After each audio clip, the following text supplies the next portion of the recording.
Hold on, hang on. The veterans? The legends. No, it goes jobbers, veterans, then legends, right? Then Hall of Famers. Then Hall of Famers, and then after that is called.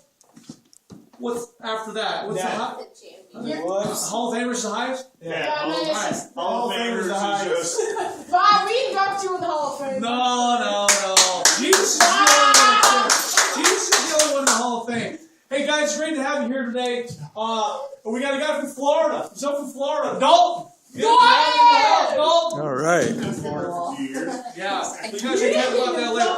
Hey, for anybody that's in 7th grade to 12th grade, we're going to this thing called the Spring Fling. Now, some of you have already been to it. What this is an all-nighter. So you're up all night long. They have basketball, volleyball, tournament, dodgeball. They got an Olympic-sized swimming pool. They've got a rock climbing wall, laser tag, bull riding, pizza bash at midnight, all-you-can-eat pizza bash. In the morning, you got this all-you-can-eat breakfast buffet. And you stay up all night long. And so we'd love to have you come. Permission slips if you need them. $50 by March 10th. $50 by March 10th. $55. Just let you know that. We'd love to have you come. We go every year. We try to bring 2 bus loads. We leave from the high school. Now, the other thing is coming up. That's we actually go March 22nd and 23rd is when we make that trip. There's another thing. The world lives on 1 billion people in the world live on $1 a day. 1 billion people live on $1 a day. Wow. That's pretty amazing. There's a thing called the 30-hour famine. We go over to Cheryl, which is next to Oneida, and we join another youth group. And what we do is we fast for 30 hours and we talk about hunger. And it kind of opens our eyes a little bit more to what that's all about. Now, I know you guys come in here on Wednesdays and stuff like that, and we feed you. And, I don't know where some of you would be. I know in the past, over the last 10 years we've been doing this, some kids really need to eat, man. I mean, they do. And I know they're hungry. As you can tell, I've never really experienced that. But I know that a part of the world, 1 billion people is just amazing. So if anybody wants to be part of this 30-hour famine, we go over to Cheryl, we go Friday, and then all day Saturday, and then Saturday night we'll have a dinner together, kind of talk about what we experienced and stuff, what God brings to our hearts. But it is Christian-based, no bones about it. That's what we're all about here is Jesus, so that's what it's going to be. If anybody would like to maybe grow in understanding on what that's like about going hungry and Bob, you can drink water, right? You can drink water now. Gatorade there for us to go, to get through the time. But just want to bring as many people as possible to kind of open your eyes to that. And it doesn't cost anything. I mean, don't feel like it costs anything. But we do try to raise money so that we send that to a group so that they actually disperse that money out to those young people and stuff like that in other parts of the world, Africa and other parts of the world that they use that to help feed them. So 1 billion people. I know it's hard to get our head around. That's a lot of people that live on $1 a day. I've got 2 things for you today. I got comfort from the shepherd. We're going to talk a little bit about that. The Lord is my shepherd, I shall not want. That's Psalm 23. You hear that a lot at funerals, and because he guides us, he leads us, he watches over us. And then Cassandra's going to read a testimony from a guy that has been persecuted for his faith. And hopefully we can relate to that. Comfort from the shepherd. Yea, though I walk through the valley of the shadow of death, I will fear no evil. For you are with me, your rod and your staff, they comfort me. Psalm 23:4. How many people here know Elijah Tucker? Elijah Tucker. Hall of Famer, Bob. He just got in a car accident 1 week ago today. Now, he is going through a very difficult time in his life.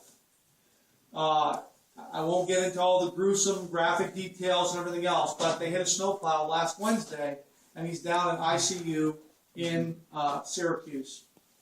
And if he's not going in today, it's tomorrow. He's having surgery again. He's done it a couple times. So we're going to pray for him today. Pray for Tracy Cox and her mom. also in a car accident. And thankfully there was one other girl. Tara Mulvaney. Yeah, and she's doing okay. She had a big gash on her head, but he got the worst, so we're going to pray for him.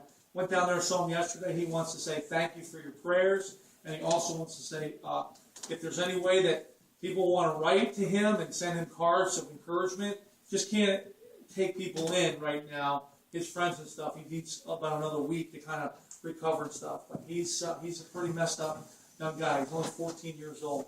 Now, as I look around this room, some of you are 14, some of you are a little bit older. Thankfully, nobody knows the day or the time when we're not going to be here anymore. We're going to breathe our last. Nobody knows that. But do you know where you're going when that time comes?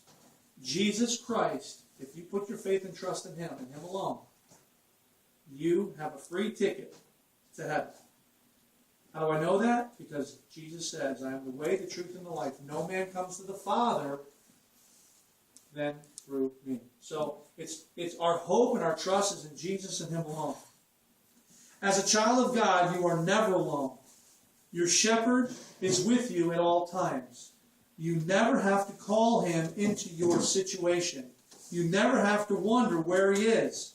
You never have to fear that if things become too difficult, He will abandon you. Who's the shepherd? Jesus. Yeah. He goes before you. He walks behind you. He gets to the side of you. He protects you securely, just as He sees every sparrow and knows every hair that is on your head. So His gaze is constantly upon you. Luke 12, 6 and 7. He comforts you with His strong presence in times of sorrow and grief. He leads you through the valley of the shadow of death. Now, you hear that? He leads you through the shadow of the valley of death. What is that? Those are difficulties in our life. Those are difficulties. But what do we want? He does not necessarily lead you around the valley as you might wish. There are times when your shepherd knows that only the ways to get you where He wants to take you is to lead you down the path that passes through the dark valley, the difficult times in our life. Yet at those times, He walks closely with you, reassuring you throughout the journey that He still loves you and is with you.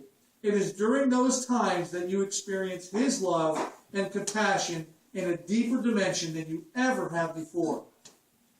You never need to fear evil.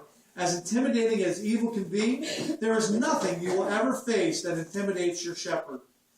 He has seen it all and soundly defeated every form of wickedness. Evil never catches Him by surprise.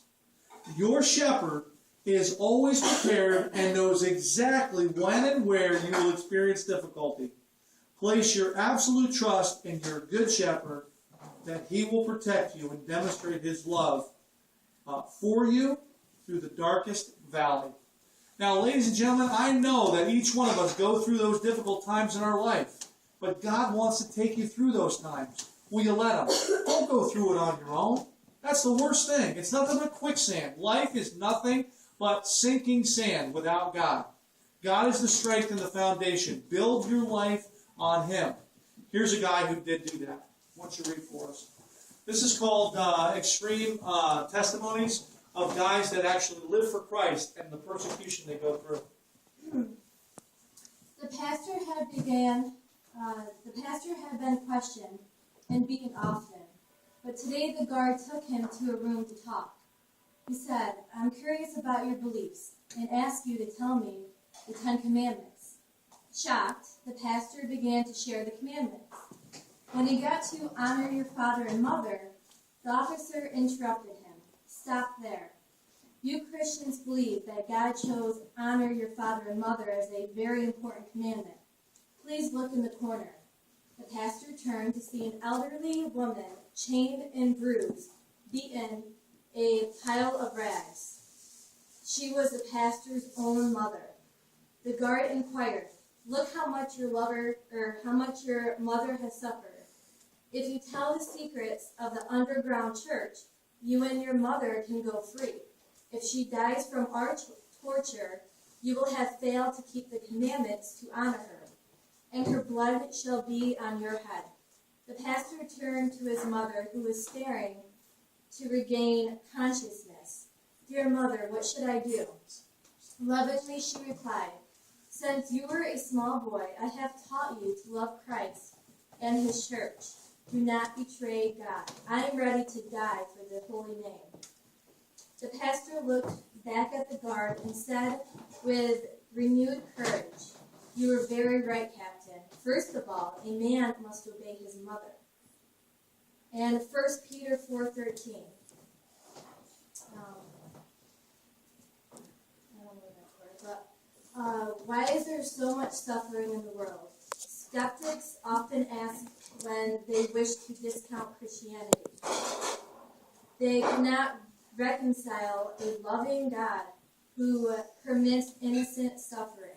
In fact, they try to persuade Christians who undergo suffering that their trials somehow prove God's plans have gone away. Is suffering truly part of God's plan? In answer to that question, look at Jesus' life on earth. His suffering on the cross was the heartbeat of God's plan, resulting in our salvation and his glory. When you suffer according to God's plan, you are walking where Jesus walked, to the cross, to the grave, and ultimately to the skies. Will you trust that God knows what he is doing, even in your pain? And then 1 Peter 4:13. He said, "But rejoice that you participate in the suffering of Christ, so that you may be overjoyed when his glory is revealed." I spoke to a teacher today at school who has a young child, almost an infant. Some of you know her, Kelly and Jeff. She teaches Spanish over there. What's her name? Kelly Dorn. Yeah, the Dorns. And they have a little baby named Caleb. And Caleb has cancer. He's got leukemia. He's a little guy. And I said, "How are you doing?" And she's like, "It's such a blessing to have to go through this difficulty with him, because there's so many lessons that God's teaching me that there's no other way I could learn." Ladies and gentlemen, don't ever, ever think that the difficulties that God is bringing you through, that they're insurmountable. God can take you through anything if you'll let him. This pastor, what he said, he was in being tortured. There are other places in this world that you can't speak freely about Jesus. You're going to get taken into jail. We're very fortunate to have the freedom to be able to share Christ like this. A lot of places in the world we'd be arrested and taken into jail and beaten. That's not the way it is here. We're very fortunate. But other places of the world can't speak about Jesus freely. So what happens through suffering? He was willing to give up his mom instead of give up Jesus, because he knows his mom was already saved, and she knew it too. So this is only a short time that we're here on earth, because eternity compared to our lifetime is a big difference. That's our home. It's in heaven. This is just a short time while we're here to find him. So put that in perspective. This is not the beginning, the end, or the all. It's the life here on earth. The all is coming, and that's eternity with heaven, in heaven with Jesus one day. Any questions, comments, concerns? You go through difficulties, remember, those trials and difficulties are to stretch you and to make you stronger. All right, let's pray. Heavenly Father, just thank you, Lord, for this time. It's an unbelievable lesson. I see Elijah going through those difficulties as he rests in his hospital room, and I look at him and I say, God, get a hold of Elijah's heart using this difficult time. And I pray for him. I pray for his health, and I pray for his spiritual well-being as well, that he can put his faith and trust in you. And while he's going through this valley of death, this dark time in his life, that he's going to be in that hospital bed for a long time, and will have to relearn how to walk and everything else. That, Lord, that somehow, some way, that we can encourage him, and that he can get strength and encouragement by you through others, and just by your word, through the Bible, and through people praying. So help us, Lord, number one, to encourage him by letters and prayers, but also help him to just get through this dark time, learning some incredible lessons that you have for him. There's no other way that Elijah's going to learn it, and you've spared his life for a reason. Each one of us are here breathing every day. The next breath that we breathe is a gift from you. And so, Lord, you must want us to be here for a reason. Help us to find out what that reason is by putting our faith and trust in you. And that's when our life is going to start. So blessings upon these young people. Help them to be encouraged today that you are on the throne, that you are sovereign, and that you're watching over them as we learn in today's devotion. You're on either side of us and all around us, and you want to protect us and keep us safe from any type of evil. You're way above that, way stronger than any kind of wickedness or evil. Nothing catches you off guard. So, Lord, I thank you for these guys. Help them to put their faith and trust in you and you alone. Thank you so much for the food. I thank you for the reconnections from so many people that I haven't seen for a while. And we just ask, Lord, that you would bless the food to our body and just help us to enjoy the fellowship too. We ask all this in Jesus' precious name. Amen. Okay, ladies first. Don't forget to thank Diane today when you're going through. Hey, did everybody sign this? Oh, everybody sign this?